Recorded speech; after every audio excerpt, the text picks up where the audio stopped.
जय श्री कृष्णा, राधे राधे। स्वागत है आपका पार्वती पनमूली में। आज हम सुनेंगे 2024 में पड़ने वाली मोहिनी एकादशी की बेहद पुण्य फलदायी व्रत कथा। एकादशी व्रत करने वाली सभी माताओं बहनों भक्तजनों को एकादशी व्रत की हार्दिक शुभकामनाएं। 2024 में मोहिनी एकादशी 19 मई रविवार के दिन पड़ रही है। उसका व्रत 19 मई रविवार के दिन रखा जाएगा। कहा जाता है कोई भी व्रत बिना कथा सुने पूर्ण नहीं माना जाता। तो आइए सुनते हैं मोहिनी एकादशी की बेहद मनमोहक कहानी। एक बार सुखदेव जी बोले, हे राजन, राजा बलि के राज्य में दैत्य, राक्षस तथा दानव अति प्रबल हो उठे हैं। उन्हें शुक्राचार्य की शक्ति प्राप्त थी। इसी बीच दुर्वासा ऋषि के श्राप से देवराज इंद्र शक्तिहीन हो गए थे। असुर राज बलि का राज्य तीनों लोकों पर था। इंद्र सहित देवतागण उससे भयभीत रहते थे।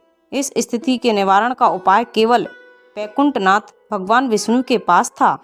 इसलिए ब्रह्मा जी के साथ सभी देवता भगवान नारायण के पास पहुँचे। उनकी स्तुति की, वंदना की। उन्होंने भगवान विष्णु को अपनी समस्या सुनाई। तब भगवान मधुर वाणी में बोले कि इस समय तुम लोगों के लिए संकट काल है। दैत्यों, राक्षसों तथा दानवों का भय हो रहा है और तुम लोगों की अवनति हो रही है। किंतु संकट काल को मैत्रीपूर्ण भाव से व्यतीत कर देना चाहिए। तुम असुरों से मित्रता कर लो और क्षीर सागर को मत कर उसमें से अमृत निकाल कर पान कर लो।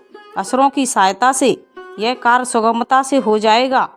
इस कार्य के लिए उनकी हर शर्त मान लो और अंत में अपना काम निकाल लो। अमृत पीकर तुम अमर हो जाओगे और तुम में असुरों को मारने का सामर्थ्य आ जाएगा। भगवान विष्णु के आदेश अनुसार इंद्रदेव ने समुद्र मंथन से अमृत निकलने की बात राजा बलि को बताई। असुरराज बलि देवराज इंद्र से समझौता कर लेता है। असुरराज बलि देवराज इंद्र से समझौता करने के लिए तैयार हो जाता है और समुद्र मंथन के लिए तैयार हो गया। मंदराचल पर्वत को मथनी तथा बासुकी नाग को नेथी बनाया गया।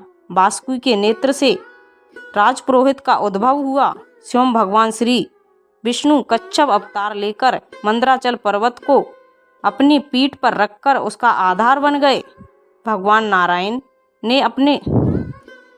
भगवान नारायण ने असुर रूप से असुरों और देवताओं रूप से देवताओं में शक्ति का संचार किया।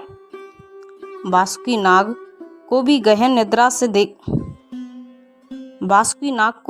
गहरी नींद देकर उसके कष्ट को हर लिया। देवता बासुकी नाग को मुख की ओर से पकड़ने लगे। उस पर उल्टी बुद्धि वाले असुर, राक्षस, दानव आदि ने सोचा कि बासुकी नाग को मुख की ओर से पकड़ने में अवश्य कुछ न कुछ लाभ होगा। उन्होंने देवताओं से कहा कि हम किसी से शक्ति में कम नहीं हैं, हम मुंह की ओर का स्थान लेंगे। तब देवताओं ने बासुकी नाग के पूंछ की ओर का स्थान ले लिया। समुद्र मंथन आरंभ हो गया और भगवान कच्छप के 1 लाख योजन चौड़ी पीठ पर मंदराचल पर्वत घूमने लगा। हे राजन, समुद्र मंथन से पहले जल का हलाहल विष निकला। उस विष की ज्वाला से सभी देवता तथा असुर जलने लगे। उनकी कांति फीकी पड़ने लगी। उस पर सभी ने मिलकर भगवान शंकर की प्रार्थना की। उनकी प्रार्थना पर महादेव जी उस विष को हथेली पर रखकर उसे पी गए, किंतु उसे कंठ से नीचे नहीं उतारा। उस कालकूट विष के प्रभाव से शिव जी का कंठ नीला पड़ गया, इसलिए महादेव जी को नीलकंठ कहते हैं। उनकी हथेली से थोड़ा सा विष पृथ्वी पर गिर गया था, जिसे नाग, बिच्छू आदि विषैले जंतुओं ने ग्रहण कर लिया। विष को शंकर भगवान के द्वारा ग्रहण कर लेने के बाद फिर से समुद्र मंथन प्रारंभ हो गया। दूसरा रतन कामधेनु गाय निकली, जिसे ऋषियों ने रख लिया। फिर उसके बाद घोड़ा निकला, जिसे असुरराज बलि ने रख लिया। उसके बाद ऐरावत हाथी निकला, जिसे देवराज इंद्र ने अपना वाहन बना लिया। ऐरावत के बाद कौस्तुभमणि समुद्र से निकली, उसे भगवान विष्णु ने रख लिया। फिर कल्प वृक्ष निकला और रंभा नामक अप्सरा निकली, इन दोनों को देवलोक में रख लिया गया। आगे फिर समुद्र मंथन से माँ लक्ष्मी जी प्रकट हुई। माँ लक्ष्मी जी ने स्वयं ही भगवान विष्णु को वर लिया। इसके बाद कन्या के रूप में वारुणी प्रकट हुई, जिसे असुरों ने ग्रहण कर लिया। फिर एक के पश्चात एक चंद्रमा, परिजात वृक्ष तथा शंख निकले और अंत में धन्वंतरी वैद्य अमृत का घट लेकर प्रकट हुए। धन्वंतरी के हाथ से अमृत को असुरों ने छीन लिया और उसके लिए आपस में ही लड़ने लगे। देवताओं के पास दुर्वासा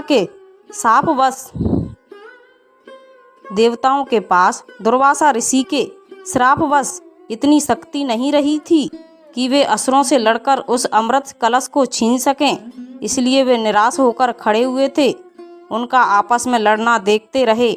देवताओं की निराशा को देखकर भगवान विष्णु तत्काल मोहिनी रूप धारण कर आपस में लड़ते हुए असुरों के पास जा पहुँचे। उस विश्व मोहिनी रूप को देखकर असुरों तथा देवताओं की तो बात ही क्या थी, स्वयं ब्रह्मा जी, कामदेव, भस्म कर देने वाले भगवान भोलेनाथ भी मोहित होकर उनकी ओर बार बार देखने लगे। तब असुरों ने उस नव यौवना सुंदरी को अपनी ओर आते हुए देखा। तब वे अपना सारा झगड़ा भूलकर उस सुंदरी की ओर मोहित होकर एकटक देखने लगे। वे असुर बोले, हे सुंदरी, तुम कौन हो? लगता है कि हमारे झगड़े को देखकर इसका निपटारा करने के लिए ही हम पर कृपा वर्षा रही हो। आओ सुंदरी, तुम्हारा स्वागत है। हमें अपने सुंदर कमलों से यह अमृत पान कराओ। इस पर विश्व मोहिनी रूपी विष्णु ने कहा, हे देवताओं और असुरों, आप दोनों ही महर्षि कश्यप जी के पुत्र होने के कारण भाई भाई हो, फिर भी आपस में क्यों लड़ते हो? मैं तो स्वेच्छाचारिणी स्त्री हूँ। बुद्धिमान लोग स्त्री पर कभी विश्वास नहीं करते, फिर तुम लोग कैसे मुझ पर विश्वास कर रहे हो? अच्छा यही है कि स्वयं मिलकर अमृत पान कर लो। विश्व मोहिनी विष्णु रूप के ऐसी नीति कुशल वचन सुनकर उस कामंद दैत्य दानवों और राक्षसों को उस पर और भी विश्वास हो गया। वे बोले, सुंदरी, हम तुम पर पूर्ण विश्वास करते हैं। तुम जिस प्रकार बांटोगी हम उसी प्रकार अमृत पान कर लेंगे। तुम ये घट ले लो और हम सभी में अमृत वितरण कर दो। विश्व मोहिनी ने अमृत घट को लेकर देवताओं और असुरों को अलग अलग पंक्ति में बैठने के लिए कहा। उसके बाद असुरों को अपने नेत्रों से मदहोश करते हुए देवताओं को अमृत पान कराने लगे। असुर उनके नेत्रों से ऐसे मदहोश हुए कि अमृत पान ही भूल गए। भगवान की इस चाल को स्वरभानु नामक दानव समझ गया था। वह देवता का रूप बनाकर देवताओं में जाकर बैठ गया और अमृत पान कर लिया। जब अमृत उसके कंठ में पहुंच गया, तब चंद्रमा तथा सूर्य ने पुकार कर कहा कि यह स्वरभानु दानव है। यह सुनकर भगवान विष्णु ने तुरंत ही अपने चक्र से उसका गर्दन अलग कर दिया, सुदर्शन चक्र से उसकी सिर अलग कर दिया। अमृत के प्रभाव से उसके सिर और धड़ राहु और केतु नामक 2 ग्रह बन गए, अंतरिक्ष में स्थापित हो गए। वे ही वैर भाव के कारण सूर्य और चंद्रमा का ग्रहण करवाते हैं। इस तरह देवताओं को अमृत पिलाकर भगवान विष्णु वहां से गायब हो गए। उनके गायब होते ही असुरों की मदहोशी समाप्त हो गई। वे अत्यंत क्रोधित होकर देवताओं पर प्रहार करने लगे। भयंकर देव आसुर संग्राम आरंभ हो गया, जिसमें देवराज इंद्र ने असुरराज बलि को परास्त कर अपना इंद्रलोक वापस ले लिया। कहा जाता है, जिस दिन भगवान ने मोहिनी अवतार लिया उस दिन एकादशी थी, इसलिए इस एकादशी को मोहिनी एकादशी के रूप में पूजा जाता है। और वैशाख मास के शुक्ल पक्ष में पड़ने वाली एकादशी तिथि को मोहिनी एकादशी के नाम से जाना जाता है। ऐसा कहा जाता है कि मोहिनी एकादशी का व्रत रखने वाला व्यक्ति मोह माया से मुक्त हो जाता है और उसे मोक्ष की प्राप्ति होती है।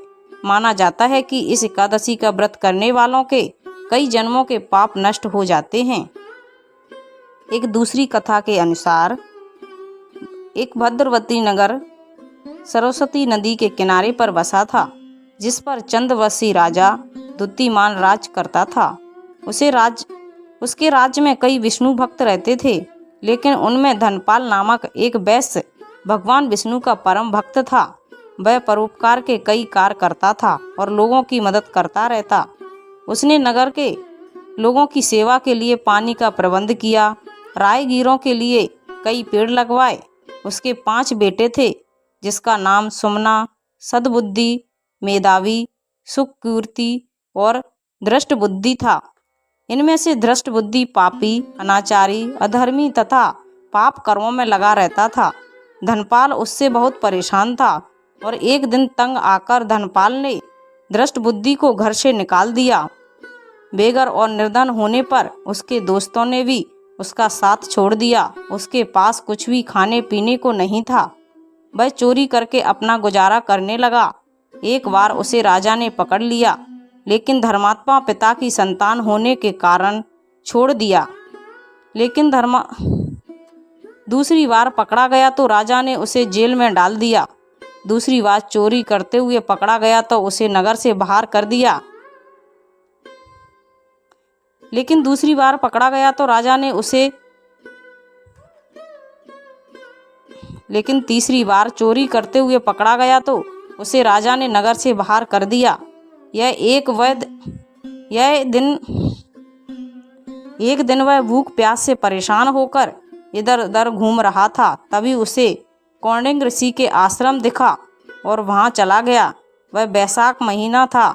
ऋषि गंगा स्नान करके आए थे। उनके गीले वस्त्रों के छींटे उस पर पड़े। ऐसे में गंगा जल के छींटे से धृष्टबुद्धि को कुछ बुद्धि आई। उसने ऋषि कौंडिन्य को प्रणाम किया और कहने लगा कि उसके बहुत पाप कर्म किए हैं, उसकी मुक्ति का मार्ग बतलाइए। कौंडिन्य ऋषि को धृष्टबुद्धि पर दया आ गई। उन्होंने कहा कि वैशाख शुक्ल एकादशी को मोहिनी एकादशी का व्रत करो, इससे तुम्हारे सभी पाप कट जाएंगे और तुम्हारा उद्धार हो जाएगा। इस व्रत को विधि पूर्वक करने से समस्त पाप नष्ट हो जाएंगे और तुम पुण्य के भागी बनोगे। उन्होंने मोहिनी एकादशी व्रत की पूरी विधि बतलाई। मोहिनी एकादशी के दिन उसने ऋषि के बताए अनुसार विधि विधान से व्रत किया और विष्णु पूजन किया। व्रत के पुण्य प्रभाव से वह पाप रहित हो गया। जीवन के अंत में वह गरुड़ पर सवार होकर विष्णु धाम को चला गया। तो ये थी मोहिनी एकादशी की संपूर्ण कथा। अगर आपको अच्छी लगी हो तो प्लीज़ चैनल को लाइक, शेयर एंड सब्सक्राइब कीजिए। साथ में बेल आइकन को ऑन कर लीजिए, ताकि जब भी लेटेस्ट वीडियो अपलोड करें उसकी जानकारी सबसे पहले आपको मिल जाए। और कमेंट में जय श्री कृष्ण अवश्य लिखिए। Thank you.